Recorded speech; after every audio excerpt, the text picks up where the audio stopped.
गांव के किनारे एक सूखी और बंजर जमीन थी, जहाँ की मिट्टी इतनी दरकी हुई थी कि उस पर एक चिड़िया भी नहीं बैठ। एक दिन एक राहगीर ने आम खाकर उसकी गुठली वहीं फेंक दी। यह गुठली धूल में दब गई। उसी गांव में एक दयालु गाय गौरी रहती थी।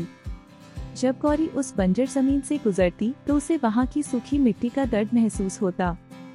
एक दिन उसने देखा कि धूल के नीचे एक गुठली दबी हुई है। उसे लगा जैसे वह गुठली उससे मदद मांग रही हो। गौरी ने अपने अनोखे तरीके से मदद करने का निर्णय लिया। वह तालाब से पानी पीकर अपने मुंह में भरकर उस जगह पर छिड़कने लगी। गांव वाले उसे देखकर हंसते, लेकिन गौरी को इसकी परवाह नहीं थी। कई हफ्तों तक इसी तरह मेहनत करने के बाद एक दिन चमत्कार हुआ। उस सूखी गुठली से एक कोमल हरा अंकुर बाहर निकला। गौरी की खुशी का ठिकाना नहीं रहा। उसने उस अंकुर का नाम रखा अंकुर। गौरी अब अपने दिन अंकुर के इर्द गिर्द बिताने लगी। वह उसे धूप से बचाने के लिए अपने शरीर को उसके ऊपर लटका देती थी। अंकुर भी गौरी की आहट पहचानने लगा था।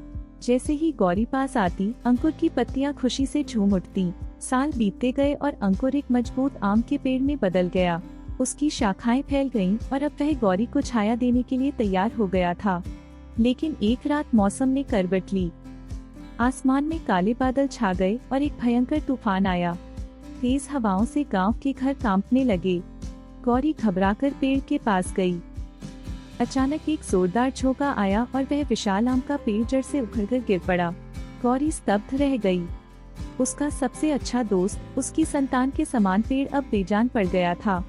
गौरी ने पूरी रात उस गिरे पेड़ के पास बैठकर विलाप किया।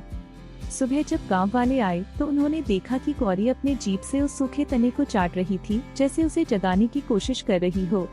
गौरी टूट चुकी थी, लेकिन कुदरत का न्याय अद्भुत था। कुछ हफ्तों बाद जहां उस पेड़ की जड़ें उखड़ी थी, वहां एक नया पौधा उगने लगा। शायद वह उस बड़े पेड़ का फल था जो गिरकर मिट्टी में दब गया था। गौरी की आंखों में फिर से उम्मीद की चमक लौट आई। उसने हार नहीं मानी और फिर से तालाब से पानी लाने लगी। उसने सीखा कि प्रेम कभी मरता नहीं है, वह सिर्फ रूप बदल लेता है। अब वह सूखी जमीन धीरे धीरे एक छोटे से जंगल में बदलने लगी। एक पेड़ गिरा तो उसने 10 नए पेड़ों के लिए रास्ता बनाया। गौरी आज भी उन पेड़ों की रक्षा करने को वहां खड़ी रहती है। इस कहानी से हमें यह सीखने को मिलता है कि निस्वार्थता और सेवा कभी व्यर्थ नहीं जाती। विनाश के बाद नए सृजन का जन्म होता है। गौरी का प्रेम और उसकी मेहनत ने हमारे लिए यह संदेश दिया है कि कठिनाइयों के बाद भी उम्मीद कभी नहीं छोड़नी चाहिए। हर अंत एक नई शुरुआत होती है।